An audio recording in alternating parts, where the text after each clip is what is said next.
What happened to the citizens of Rome after the fall of the empire? To understand why the discovery of prehistoric Europe's megacities changed everything archaeologists thought they knew, you first have to understand what the world looked like before them. Not the world of Egypt or Mesopotamia. Those civilizations are well documented, their timelines established, their rulers named. The world that matters here is older, quieter, and far less understood. It is the world of Europe before writing, before bronze, before the wheel, a continent of forests and rivers and small human communities moving through the landscape like water, following game and season and the slow logic of survival. For most of the Stone Age, Europe's human population lived in groups small enough that every member knew every other member personally. Archaeologists call these communities band societies, typically between 20 and 50 individuals, sometimes extending to a few hundred in particularly rich environments. They moved. That was their essential characteristic. They did not build permanent structures because permanence was not their strategy. Their intelligence expressed itself in mobility, in reading the landscape, in knowing where the salmon ran and where the aurochs grazed and which plants flowered in which valley and which month. They left traces in the archaeological record that are heartbreakingly thin, a scatter of flint tools, a hearth, a midden, enough to confirm they existed, not enough to tell us who they were. The first farmers arrived in Europe from Anatolia, what is now Turkey, beginning around 7000 BC. They brought with them something that would change the continent permanently, the idea that you could stay. Farming required investment in land. It required clearing, planting, waiting, harvesting, a relationship with a specific piece of earth that mobile hunters had never needed and never developed. The early European farmers built rectangular wooden longhouses, kept cattle and pigs and sheep, grew wheat and barley in cleared forest patches, and established settlements that were, by the standards of everything that had come before, remarkably permanent. But they were still small. The typical early farming village in Europe held perhaps 50 to 200 people. Extended family groups, probably bound by kinship and by the shared labor of working the same land. The settlements were dense enough to leave a clear archaeological signature: post holes, rubbish pits, animal bones, carbonized grain, but modest enough that no single one of them would have seemed, to a visitor from the future, like the beginning of anything remarkable. They were villages. Competent, organized, sustainable villages, but villages nonetheless. What happened next, in the region that now spans western Ukraine, Moldova, and Romania, beginning roughly around 5500 BC, was something that the preceding 10,000 years of European prehistory gave absolutely no indication was coming. Communities began to grow. Not gradually, not imperceptibly, but at a pace that compressed into a few centuries what might have been expected to take millennia. Settlements that had housed 200 people began housing 2,000, then 5,000, then 10,000. Then, at the peak of the phenomenon that archaeologists now call the Tripilia culture, somewhere between 15 and 20,000 people lived in a single planned settlement, a number that places these sites among the largest human communities on Earth at the time they were occupied. The scale requires a moment to absorb. 20,000 people. In Ukraine, 5,000 years ago. At a moment when the pyramids of Egypt had not yet been conceived, when the city of in Mesopotamia was still a modest trading town, when Britain was inhabited by scattered farming communities leaving stone monuments in the landscape whose purpose we still debate, in this same world, on the rolling plains of what is now western Ukraine, people were living in cities. The word city feels almost transgressive when applied to a prehistoric context. It carries implications of writing, of law, of markets, of division between urban and rural that the Tripilia megasites cannot straightforwardly support, and yet the alternative words feel inadequate. The village is too small. Settlement is too neutral. What these people built was urban in every meaningful physical sense. The sites cover areas of 300 hectares and more. That is 3 square kilometers of continuous human habitation, houses, streets, open communal spaces, specialized production areas. The largest of them, a site called Talienki, covers approximately 450 hectares and contains an estimated 15,000 structures. 15,000. Built in concentric rings around a central open space, laid out with a geometric regularity that speaks not of accident, but of intention. Someone planned this. Someone, or more likely, some collective process of communal decision-making, decided where the streets would go, how wide they would be, which direction the houses would face, where the central gathering space would sit. There was no king, as far as the archaeological evidence can tell us. No palace, no throne room, no burial mound raised over a single powerful individual. The Tripilia megasites show a remarkable uniformity of house size and construction quality that archaeologists read as evidence of a fundamentally egalitarian society. One where no single family or lineage had accumulated enough power to build itself a larger house or a grander tomb. How do you organize 20,000 people without a ruler? How do you feed them, shelter them, resolve their disputes, maintain their streets, coordinate their building projects, all without the administrative apparatus that every other large human society in history has relied upon? These are the questions that make the Tripilia megasites not just archaeologically interesting, but philosophically astonishing. They suggest that human beings found, 5,000 years ago, a way of living together at urban scale that left no trace in any historical tradition, inspired no imitators, and was so completely forgotten that when archaeologists began identifying the sites in the 20th century, the entire academic community had to pause and reconsider what it thought it knew about the origins of complex society. The world before these cities gives no warning of what is coming, and that, in itself, is part of what makes them so extraordinary. The first thing that strikes an archaeologist standing over the excavated floor plan of a Tripilia house is how familiar it feels. Not familiar in the way that a Roman house feels familiar, or a medieval cottage familiar in a deeper, more unsettling way. The proportions are human. The layout is logical. There is a sleeping area, a working area, a hearth positioned for maximum heat distribution. Someone thought carefully about how a family would actually live in this space, and that thinking produced something that a modern person would recognize immediately as a home. Tripilia houses were large by the standards of their time, typically between 50 and 150 square meters of floor space, 2 stories in many cases, constructed from a timber frame infilled with wattle and daub and finished with a clay plaster that was often painted in geometric patterns of red, white, and black. The painting is significant. These were not purely functional structures. Their inhabitants cared about how they looked, invested time and skill in their decoration, made aesthetic choices that speak of a culture with developed values around the appearance of domestic space. The painted walls of Tripilia houses have survived in fragmentary form as fired clay panels, preserved by the very fires that destroyed the buildings. A preservation paradox that archaeology returns to repeatedly in trying to understand this culture. The houses were not scattered randomly across the settlement area. They were arranged in concentric rings, rows of houses facing inward toward a central open space, with the long axis of each house oriented radially, like spokes in a wheel. Between the rings of houses ran streets wide enough for carts. The central open space at the heart of each megasite was enormous, at some sites covering dozens of hectares and almost entirely free of structures. What happened in that space is one of the great unanswered questions of Tripilia archaeology. Communal gatherings, certainly. Livestock management, probably. The bones of thousands of cattle have been found in and around the central areas of multiple sites. Perhaps ceremonies, markets, seasonal festivals. Perhaps all of these things, at different times, in a communal space that served the same function that the forum served in a Roman city or the agora in a Greek one, as the physical expression of the community's shared identity. Feeding 20,000 people was a logistical challenge of extraordinary complexity. The Tripilia economy was based primarily on cattle, enormous herds, far larger than any single farming community would have needed, suggesting a system of communal herd management that pooled resources across the entire megasite population. Grain agriculture supplemented the cattle economy, wheat, barley, and peas grown in fields surrounding the settlement, though the sheer size of the largest megasites would have required agricultural hinterlands extending many kilometers in every direction. The soil of the Ukrainian steppe was, and remains, among the most fertile in the world. The black earth that makes modern Ukraine one of the world's great grain producers was the same black earth that fed the Tripilia megasites 5,000 years ago. The land could support them, for a while.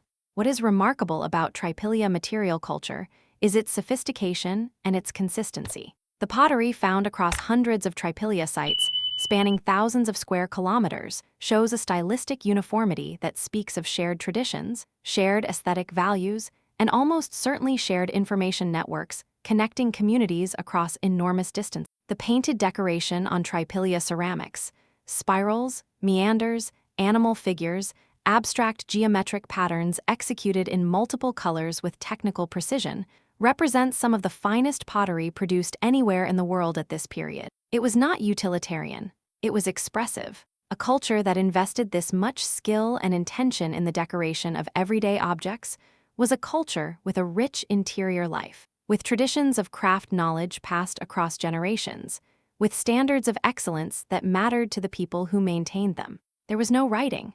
This is the fact that makes the Tripilia megasites simultaneously fascinating and forever partially opaque. Everything we know about them comes from what they left in the ground, the physical residue of their existence. Their thoughts, their beliefs, their histories, their arguments, their jokes, their prayers, all of it is gone. What survives is the shape of their streets, the dimensions of their houses, the decoration on their pots, and the ash of their fires. From these fragments, archaeologists have reconstructed the outline of a civilization.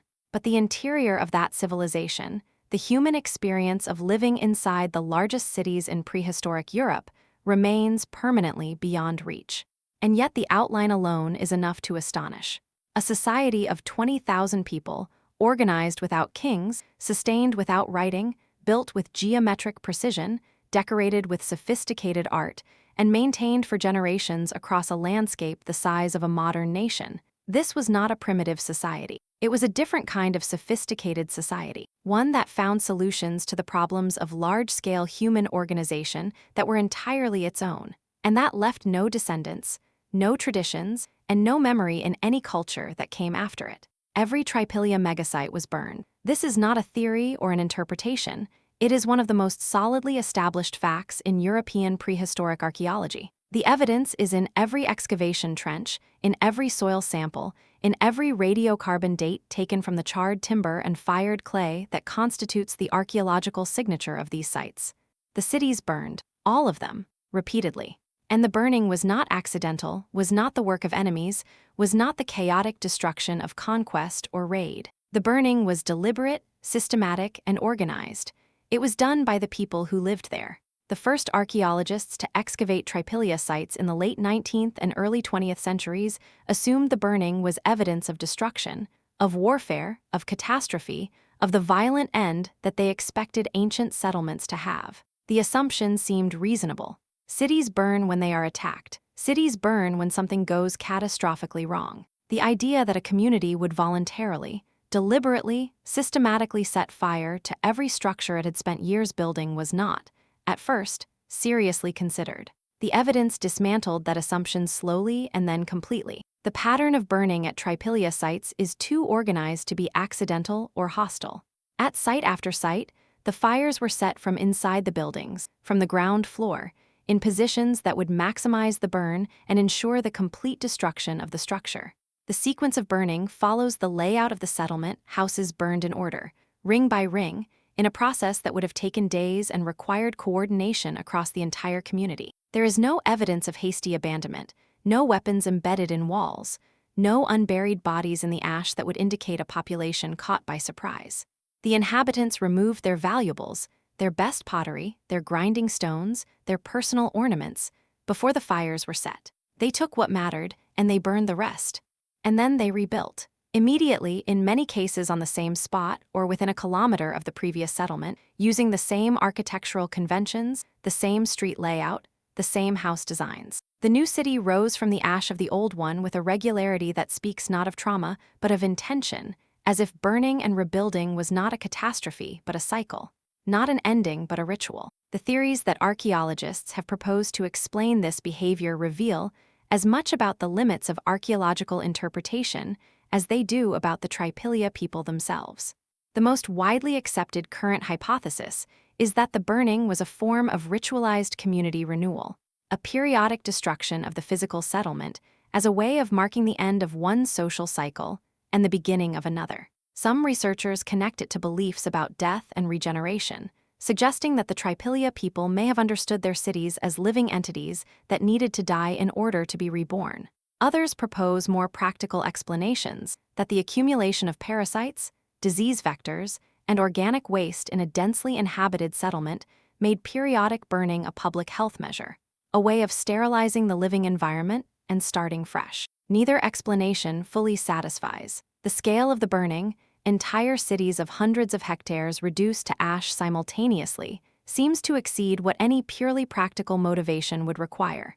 And the ritualistic interpretation, while compelling, rests on the assumption of a belief system that the archaeological record cannot directly confirm. What we are left with is the fact itself, stripped of explanation. These people built cities and then burned them over and over for 2,000 years, and whatever reason they had for doing so died with them.